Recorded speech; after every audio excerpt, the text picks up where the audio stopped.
headed George Bush's way. And we're here to say enough is enough. We can't afford 4 more years of their fundamental economics. The senator then leaves the campaign trail for 2 days to visit his gravely ill grandmother, and the Republicans attack them both. You know what the outrage is today? Is Barack Obama is taking a 767 campaign plane to go visit Grandma. Forget about the energy that is wasted. What about the hundreds of thousands of dollars to take a private trip when this guy should be humping his bags on a commercial plane or taking a smaller plane? To go visit Grandma. Yes, a human being actually said that. Well, GOP attack dog Brad Blakeman said that. Afterward. Right. She's the one who taught me about hard work. She's the one who put off buying a new car or a new dress for herself so that I could have a better life. She poured everything she had into me. And although she can no longer travel, I know that she's watching tonight and that tonight is her night as well. And again, he's leaving the campaign trail for a couple of days at the end of the week. This is when human, real-life moments intrude on an otherwise well-planned campaign.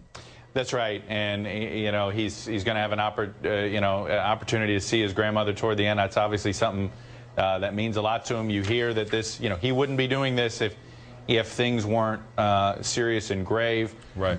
Obviously, it's one of those things. It sucks the oxygen out of the campaign for a couple days, and I hate to put this in crass political terms, but that almost subtracts 2 days off the campaign trail, which if you were ahead isn't such a bad thing. If you were behind, it wouldn't be a great thing. So again, not trying to get politics involved here. The fact is, it's real life getting in the way. Yeah. All right, Chuck. Senator Obama, meanwhile, spending this day in Hawaii at the apartment of his 85-year-old grandmother, Madeline Dunham, a woman he calls Toot, Hawaiian for grandparent. The senator's wife, Michelle Obama, taking his place on the campaign trail in Ohio, updating the crowd on the health of Mrs. Dunham. She's tough. Her birthday is on Sunday. And he said that, because I always ask Barack through this year, I was like, how are you doing this? You are tough. And he said the other night, he said, I got my toughness from Toot.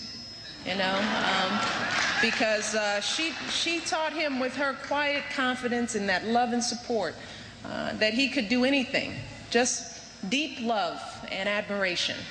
So on behalf of Barack and Malia and Sasha and all of our family, we just want to thank all of the supporters, and not just folks who have been supporting this campaign, but people who have sent well wishes and good wishes and prayers. It means so much to us, and I just want to thank you for that.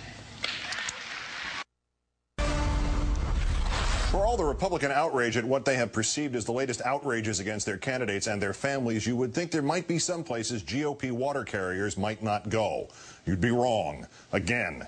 Our third story in the countdown. Now it is Barack Obama and his gravely ill grandmother sideswiped by the former chairman of the rabid right-wing attack group Freedom's Watch. It was live on this network today.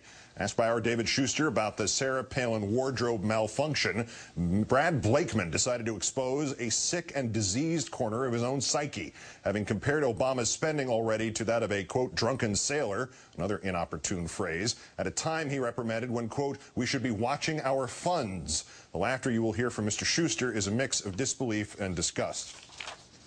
If it's so important not to be spending money like a drunken sailor, and I haven't asked you this yet, but I'm curious to hear your view of the amount of money, $150,000 that was spent on Sarah Palin's clothes at high-end stores like Saks and Neiman. I don't even think you shop at Saks and Neiman.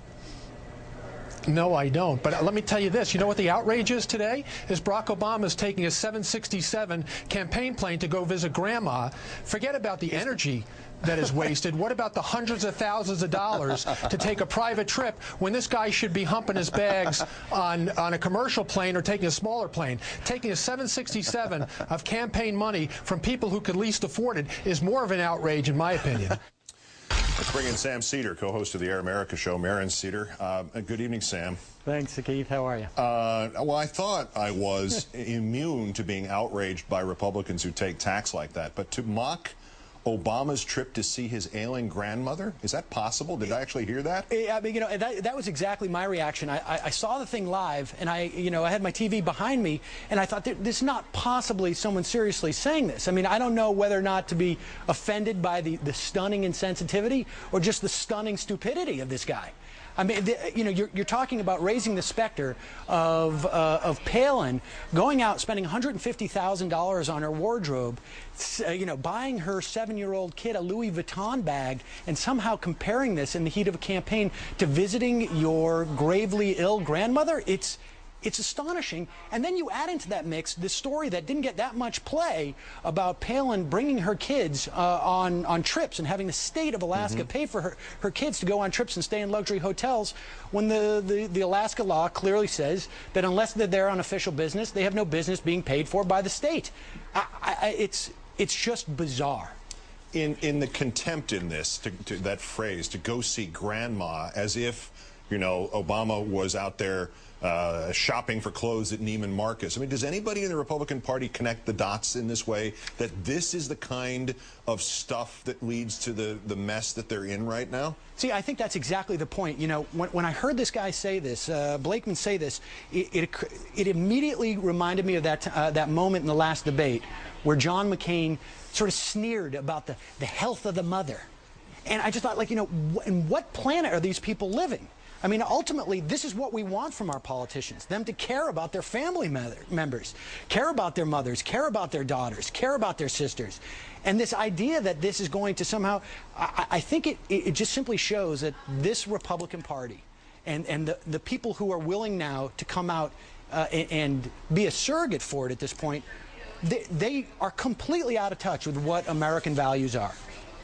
But they have, one thing they're in touch with is this idea of fake umbrage. I mean, what would have happened if the roles were reversed and this was some mid-level Democrat making a remark like this about McCain going to see his mother, Palin going to see her parents, anybody in that party going in, or any kind of family emergency involving anybody connected to the Republican campaign? Well, of course, it would be an 8-day story, and every single Republican going out there would be talking that Barack Obama doesn't have family values, and this is exactly why you can't trust him, and this notion that somehow Democrats could attack people for loving their family.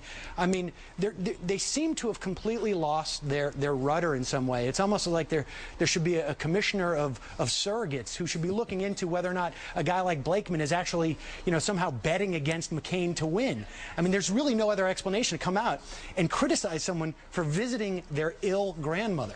Yeah, he's throwing the election because he bought 100 contracts on InTrade. Exactly. That was exactly what I thought. Well, you know what? That would be the most rational explanation I've heard for this lunatic saying this despicable thing so far today, so I'm giving you credit for that at least. I appreciate that. Sam Cedar of Air America Radio. It's always a pleasure, Sam. Thanks for coming. We did hear from Barack Obama today. He spoke on CBS's The Early Show about leaving the campaign trail to visit his ailing grandmother. I want to play that for you and our viewers. Take a listen. My grandmother is the last one left. She has really been the rock of the family, the foundation of the family. You said in the past that you regretted your own mother's illness, and her death came so quickly, you didn't have time to get back to see her. The diagnosis was such where we thought we had a little more time and we didn't, and so I want to make sure that I don't make the same mistake twice. It was interesting, Congressman, Senator Obama said, I think most people will understand that if you're not caring for your family, then you're probably not the kind of person who's going to be caring for other people. I don't think anybody would begrudge or question Barack Obama's judgment about going home to be with his grandma who is ill. Are you concerned, however, that with 12 days left in this presidential election, that it could hurt? I think Barack Obama has it exactly right. And I think every American can empathize with that. That sometimes in our lives we thought something was more important than being with our family, particularly at a time of crisis and possible death. Barack Obama is doing exactly the right thing. The American public knows he's doing the right thing. They know that those are the kinds of values they want to see in the White House. The priorities are correct. So, no, I don't think it'll have, not only do I not think it'll have an adverse effect, it's the right thing to do, whether it has a political positive or negative effect. It's the right thing to do. And frankly, I think the American public will agree with this decision.